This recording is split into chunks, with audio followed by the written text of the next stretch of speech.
Interface Video, in cooperation with Fairfield Federal, presents Fairfield Today. Brought to you by Fairfield Federal Savings and Loan, Fairfield Medical Center, Fair Hope Hospice and Palliative Care, the Frankie Smith Funeral Home, Fairfield County Adam H., Dagger Law, and the Fairfield County Board of Developmental Disabilities. Hello friends, and welcome to Fairfield Today. I'm your host Paul Jasson. Thank you for joining us on as we tape today, a beautiful day in downtown Lancaster. We're of course in the lobby of Fairfield Federal downtown. Just a beautiful day, a beautiful week as it goes on. We hope it will continue to be that way as we move into the fall here, of course, and with the fair right around the corner. Whatever a virtual fair or however the fair will look this year, it is coming and it will be here, and we'll talk about that.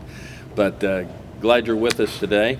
We're going to talk about the income tax levy for Lancaster in the second half of the show today. But the first half of the show, have a young lady on. It's been a while since we've had her on, Shannon Carter. Shannon, welcome. Thank you, Paul. Last time I talked to her, she was an extension agent. Well, now she's an extension educator, which is perhaps the same thing, only different. I don't know. Maybe is that the new? It's all about teaching, and it's just a title. Okay, very good. And you can see we're socially distant here, as we like to be. Shannon has her nice Ohio State mask on right here, so that's very cool. I was going to start off by I read in the paper each week. There's an article, not by you, although maybe you do have one in there, but I see one by another agent or extension agent, and I don't know that I really know what the definition of an extension agent is. I know there's several of you out there. You do all kind of different things. You work for Ohio State, but you do different things in the county. I've had a young man on. I can't think of his name now, but I've had him on before. But if we talk about an extension agent, what is that? So we are part of Ohio State University through the Extension Service, and we've been around since 1914. With the Smith-Lever Act establishing the Extension Service to take the information from the land-grant university in each state. Which Ohio State was. Which we are Ohio State here and also Central State University now. Okay. So we take that research-based information out to the community and help people live better lives through improved agricultural practices, through better personal finance management at home, mental health, wellness, nutrition, and we also have a large part of our program is our 4-H youth development. Yeah. And so as educators or agents, whatever you want to call us, we work to educate the public and bring that information into the community. And we've been doing it for over 100 years. Well, we've got Shannon on today, Shannon Carter, again, an extension educator out there on, you're out on Route 37. Is that the ag building? Sits back a little bit behind by the MRD or whatever building that is, Forest Rose? Yeah, we're behind the Fairfield Developmental Disabilities. Yes, right.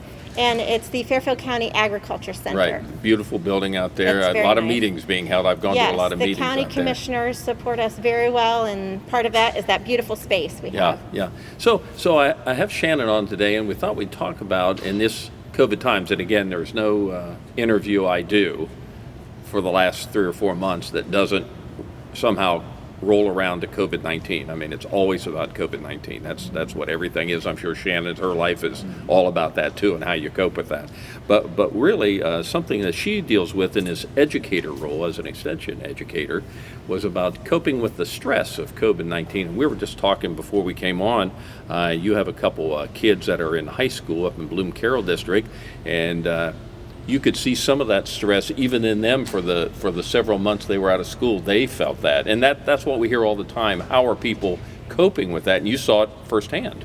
Exactly. I don't think there's a person that hasn't been touched with the stress of this pandemic, and so it's no respecter of age or class or anything. We all have felt the effects of that, and a lot of it has to do with isolation. Yeah.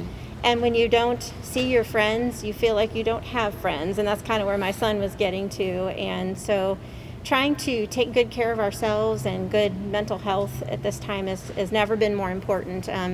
Even in America before the pandemic, we are a stressed out society. We have chronic stress that we deal with, day after day after day. And it does have an impact on our health. I think when I was a kid, my dad was a milkman here in town, and he worked early in the morning, but got off at a reasonable time in the afternoon. But worked hard every day, worked hard. But I think the only days he was ever gone in the evening, he went to a union meeting once a month, and then I think he got on a bowling team with the dairy and maybe played softball with the dairy, but he was home almost every evening. And now so many parents, they have, before the COVID, a lot of meetings, a lot of reasons to be gone. Moms and dads, they're busy times. You probably have a lot of things you're involved with, and your husband also. A lot of stress on families anymore. And I the big talk now is it worse to have things closed down and try to keep the COVID shut down, or is it worse on the people who are not able to go to work and stressed in the families, domestic issues, issues at home, staying home with kids all coped up in a room for a while? I'm sure you see some of that. Well, and you brought up a good point. So many times we are just overscheduled. Our kids are in activities, and it wasn't even like when I was growing up, when you might have that activity once or twice a week. Now if you're in a sport, it's every day. And just and then there's traveling teams, and so there's just so much more activities and so much more in depth that we tend to get overscheduled. So then when the shutdown occurred and families were staying home, it was a 180. We went from being too busy to nothing to do almost, and that had multiple effects on people. Some really enjoyed the break. And then as it wore on, others got kind of antsy and didn't know what to do with themselves. Well, I think early on we all sort of enjoyed it. Oh, how nice. We don't have, but then be careful what you wish for, because now it's 3 months later and we're still here. Right. When we look at the stress thing, I was looking at some notes, and it's a word, then you can define that for me. It's called mindfulness. When we talk about this stress issue with COVID, mindfulness plays a big part in that. What is that? Sure. Mindfulness, as we define it here in America, we get our our definition from the work of Jon Kabat-Zinn. He was a psychologist that studied how the mind can have that connection with your body, and almost the power of the mind to help even with some healing aspects. And so he defines it as paying attention in a particular way. You pay attention in the present moment, so you're kind of, you're here and now. It's on purpose or intentional, and it's without judgment. So almost the role of an observer. That judging mind that we have, sometimes it's constantly forming opinions about others and about ourselves. We kind of set that aside, and it takes off some of that pressure. So we're paying attention on purpose in the present moment and without judgment. So how does that help us cope then? How does doing that, how does that help us? So mindfulness is really a journey, and it's as much about the practice of it as it is later, as you practice it more and more, you do tend to reap some of those benefits. But the benefit really is in the practice itself. For the 10 minutes where you might be practicing some mindfulness, and one example of mindfulness, there are many, would be meditation. I was going to say, that sounds a lot like meditation. So there are guided meditations. OSU Wexner Medical Center has meditations in their patient education section online. There are many apps and online meditations available. We always encourage people to check the science behind that. Sure. What are they promoting? Are they selling anything? So you want good, credible information. So we direct people to OSU Wexner Medical Center if they've never done meditation before. But for that 10 minutes that you're listening to that meditation, and maybe you're focusing on breathing or relaxing some specific muscle group, your mind takes a little bit of a break from all those things that we're worrying about, that busy schedule, the stress that we have. We use this example when we teach class. We'll hold up a glass that's half full of water, and people think we're going to ask, is the glass half full or half empty? But instead we ask, how heavy do you think this glass is? And people will give, glass half full of water, they'll give some guesses how many ounces they think it is. And then we talk about how it's not the absolute weight that matters, it's how long I'm holding it. So if I hold this glass for a few minutes, it doesn't really matter. If, I'm not going to notice it. If I hold that for an hour, my arm's probably going to start to fall asleep. If I try to hold this glass all day, I'm probably paralyzed, from being able to move. And so we can equate that glass of water to stress, our daily stress that we have every day. And what mindfulness can help us do is to put that glass down so that the stress is still there. Mindfulness isn't going to fix and make all that go away. It just allows your mind that space of 10 minutes of resetting, kind of recharging, so that when you do need to pick up that glass again, you have a clear mind to start with. And you talk about this test, say, with that. Is this something that can be used with children as well as adults? Absolutely. It's children, like we said, they are feeling the stress as well, and so mindfulness can be taught on any level, even preschoolers. Learning to breathe, and we talk about the difference between chest breathing and belly breathing. When we are stressed, we tend to breathe out of the top half of our lungs. It's that quick, shallow breath. And that sometimes can be anxiety producing in itself, just that quick, shallow breathing. And when you want to get to is that diaphragmatic breathing where you're breathing, from your belly. So to teach kids, we have them, or adults, lay down on the floor and put a hand on your chest and your belly and see if you can get your belly to rise more than your chest. So the air's going all the way down. One thing we do with kids is they get a favorite stuffed animal and they call it their breathing buddy, and they put that buddy on their stomach to watch that rise and fall. Another favorite activity that works great with adults and kids alike, it's called 3 senses. And there's nothing that can connect you more to the present moment than using your senses, sight, touch, smell. So that's what we do in this activity. We just, guide people through, and you can look it up, 3 senses.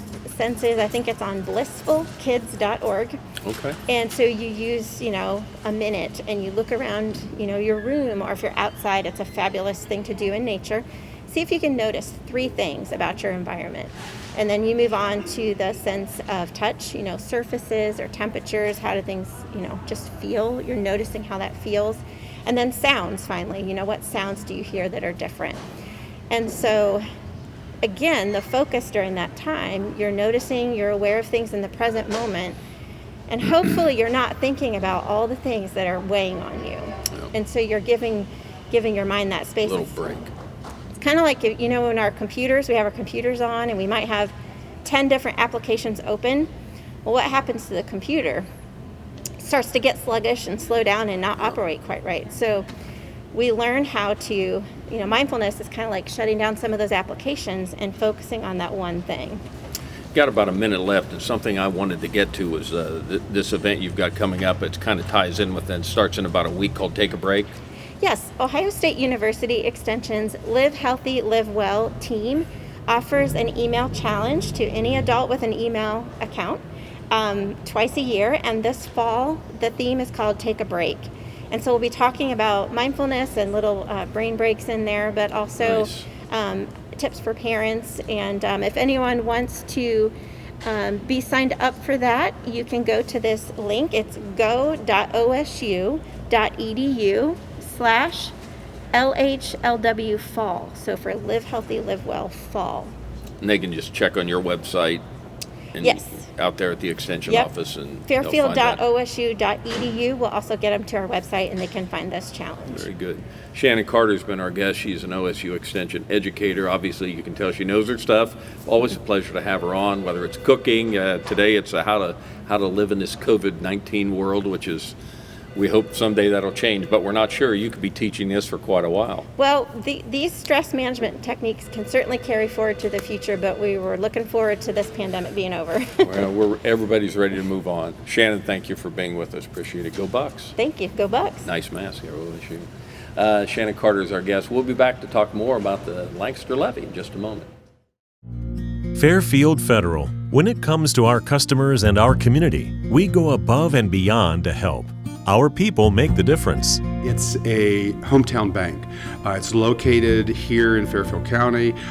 Branches are convenient. They're located here in Pickerington, where my office is. I'm in Lancaster a lot, and they have plenty of branches there. And I much prefer dealing with the hometown banks rather than the larger nationwide chain banks. So far, everybody's been so personable, and for us to bank with the local bank, and we bank in Lancaster, it's been so wonderful because we'll call somebody, Steve will call somebody, and they'll get back to us right away, or they'll say, okay, we're going to make a decision in the basement tomorrow, and they'll get back to us, rather than calling a bigger bank where we had to wait and we didn't always get the same person the next time we called for a investment banking opportunity, or getting something appraised, any of those kind of things. Everybody is very customer friendly. A lot of times I'll bring my dog Bear with me, and the staff love him here, and of course he loves them and the treats that he gets. So it's just a nice kind of a family type environment. Personal or business banking, whatever you need, we take it seriously because we know you do. Stop by today at any of our 3 locations and see why the difference is clear. Fairfield Federal Savings and Loan specializes in banking that revolves around you. Member FDIC, Equal Housing Lender. Welcome back to Fairfield Today. I want to thank again, as you just saw in the commercial prior to this, the good folks here at Fairfield Federal going through a COVID-19 quasquicentennial, 125 years. It's a struggle for them to get through. It's a struggle for me to even say that, frankly, but for them to get through it, they had all these great plans for this year, and everything in the world is pushed back with COVID-19. So we thank the good folks here at Fairfield Federal for allowing us to come on. Well, I don't know if you've heard, but there's an election coming up here in just a few short weeks. You may have heard that on the news, on TV, on radio, somewhere, that there's an election. Of course, most of what you see on TV is a presidential election, and rightfully so. That's a big deal, certainly in the country. But I often feel that things that affect us more locally are things we decide on locally, whether it's the mayor, the city council, the issues before us every few years that really determine day to day what goes on in the city. And in the last couple of elections, the Lancasters had a city income tax on, and it's failed. A couple times ago, it failed pretty badly. Last year it failed very close. It went down, but it was very close. And now they brought it back this time, and it's kind of where the rubber meets the road. It's time to talk about, we've got to get serious about that. I've got a couple folks on with us, Brad Hutchison and Jennifer Sitterly, who are the co-chairs of the Vote for Yes Lancaster levy campaign. They were asked by the mayor to join and do that, and they both, civic-minded folks, have come on to do that. Good decision now that you're into this, and every day it's consuming you. I'm sure work is getting a little short shrift from you now. You have a lot to do with this. We've spent a lot of hours, certainly, Yeah. but it's got to be done. Obviously, you both feel this is a pretty important issue. It is. I mean, it's health and safety Yeah. of people. I've had the mayor on, I've had Chief Ward on, I've had Paul Martin on, the service director, and we've all talked about the same thing. It's I can remember even back when Dave Smith was the mayor, cuts were being made and they were cutting back and moving money and doing that. Well, those days are over now. There's apparently nowhere to move any more money from and to get this going. No place to cut much more. More money is needed. Yeah, when we were approached, before we would agree to take this on, we said we have to look at the numbers ourselves. Sure. We want to be sure that what you're telling us is accurate and true information, that there simply is no more money. So we dug into the CAFR report, which is the certified financial records for a previous year. We looked at the budgets and the expenses, incoming revenues, and there is no question there's no money left. There's nowhere left to cut. We are. If we cut now, if this doesn't pass, it is going to be. We're going to remove services. There's just nowhere left to go.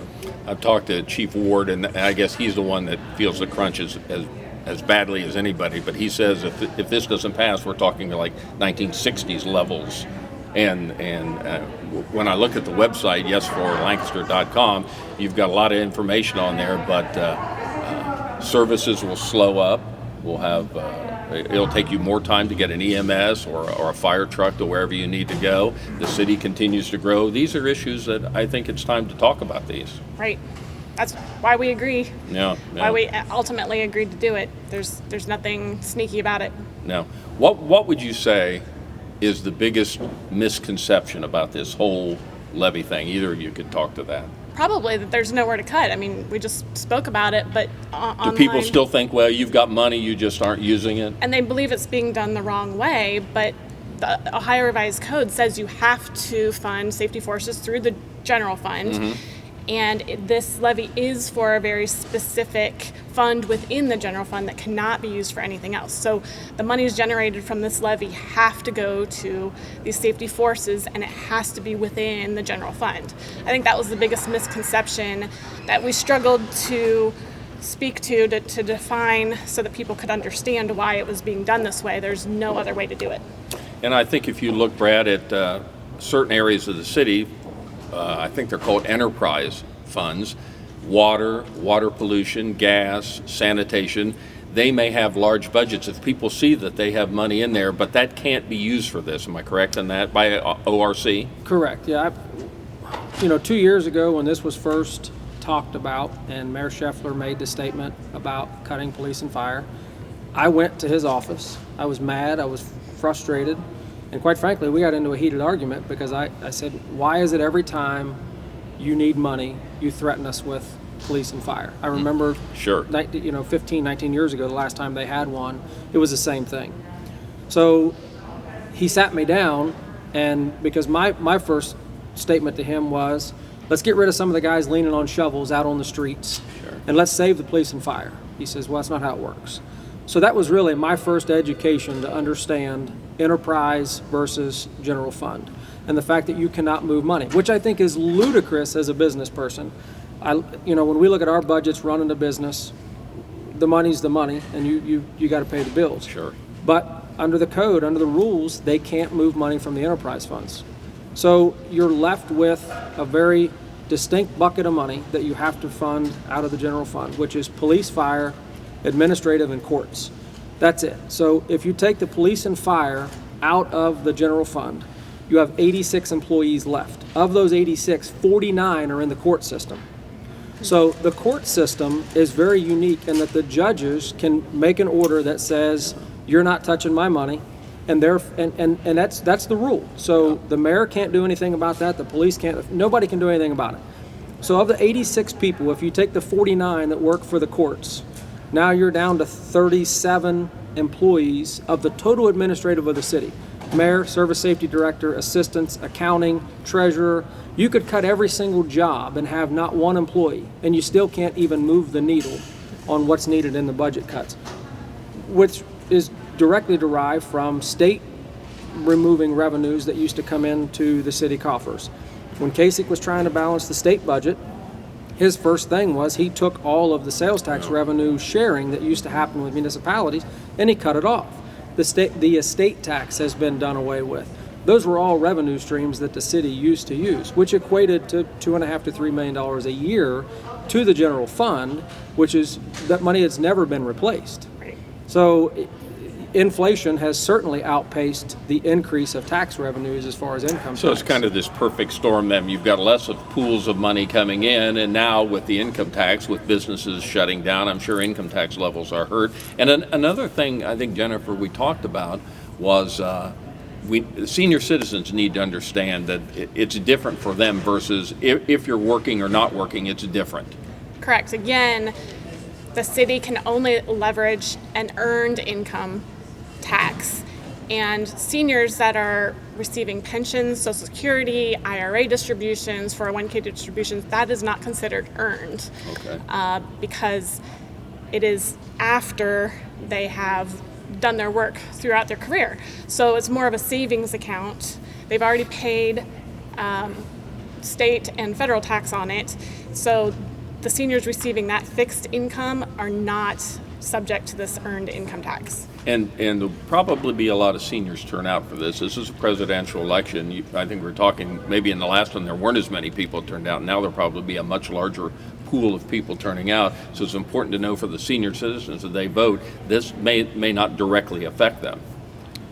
There's two sides of that story, though. The seniors, we have to get them educated to understand that Sure. they're not subject to this tax unless you're working a part-time job. Right. If you're 70 years old and you're still working as a greeter at Walmart, you're going to pay this tax on those wages, but not your retirement funds or your Social Security funds. Now, the flip side of this is we have a lot of young people who are saying, I will not vote for the tax because they're not paying their fair share. So there again, we have an education situation where we got to get them to understand that these seniors paid the tax. They paid it during their 30, 40, 50-year careers of working, and this money is actually their money that they've already paid tax on that now they're drawing in their retirement years. But just last night, we have people who insist they will not vote for the tax because the seniors don't pay the tax. No. The reality of it is, again, we didn't make the rules, and we don't, the income tax is the income tax. And it's been that way for I don't know how many years, but we can't change that. Well, and the hope is someday we are all seniors, so we will all equally benefit. Yeah. from this. If you don't benefit now, perhaps you will in 20 Right. years when your time. And we actually have some of the lowest tax rates we've had. I know my grandfather, when he was working, was paying 90% Yeah. income. So we're actually paying less. They've paid more during their lifetimes than we probably pay now. So I think it's fair to say now that with all the cuts, with everything, if this does not pass in a few weeks, November 3rd, then we're going to see dramatic changes in the fire department, the police department, maybe administratively across the street here in the mayor's office. We're going to see changes because there's nothing else to do. Yes, and I'll get back to that in a second. One point I want to make. A few minutes ago, you mentioned the situation of this year with the COVID. So everything that we're doing right now does not take into account the loss from COVID. We have no idea yet what 2021 is going to look like. And everything that we're basing upon has no factors included for COVID. No. So next year could be an even uglier bloodbath. If this doesn't pass, you got COVID on top of, you figure all the people who are on unemployment. So unemployment does not pay city income tax. Now the federal stipend that they got, the $600 a week, would be taxable by city income tax because it's a federal payment. But their state unemployment check was not taxable by the income tax. Mm-hmm. So that's something that COVID we got to worry about. When you start looking at the budgets going forward, if this doesn't pass, everybody better brace themselves because we are going to be on a crash course. Mm-hmm. And this is something we talked about in our town hall meeting the other night. I think the knee-jerk reaction from the police and fire is that we hope there's no layoffs because just due to attrition, people retiring, people leaving on their own.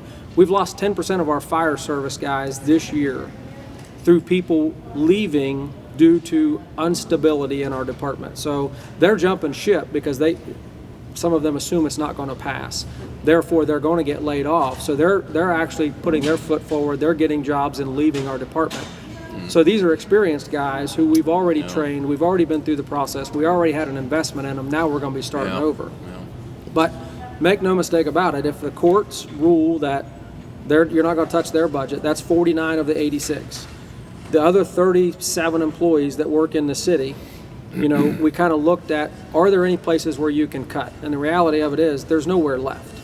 So the city has contracts with the police and the fire unions, and I don't think there's any possibility the city can survive without breaking the contracts with the unions, which will ultimately mean lawsuits, litigation, that will mean additional costs over and above. But if you don't have them, we're a statutory city. We have to have a balanced budget. We can't spend more than what we have. It's against the law. Yeah. So if you have X amount of dollars to work with, you have to rein it in to that point, which will mean closing fire stations. It will absolutely mean we'll have to reduce forces even more.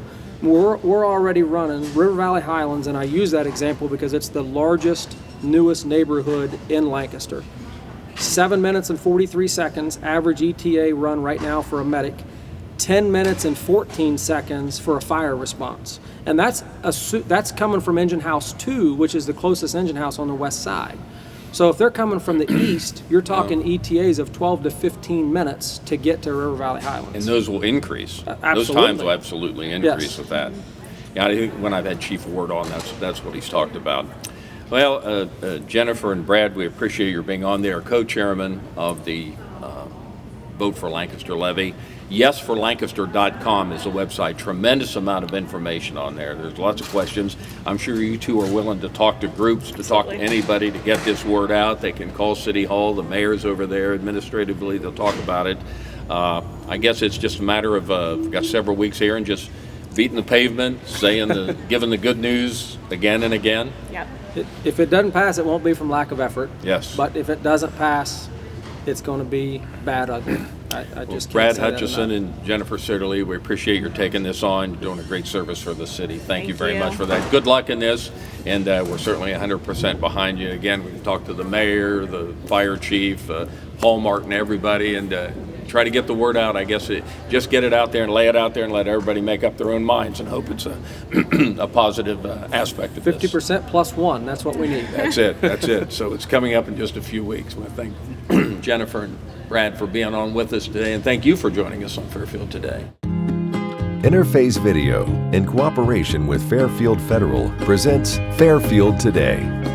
Brought to you by Fairfield Federal Savings and Loan, Fairfield Medical Center, Fair Hope Hospice and Palliative Care, the Frankie Smith Funeral Home, Fairfield County Adam H., Dagger Law, and the Fairfield County Board of Developmental Disabilities.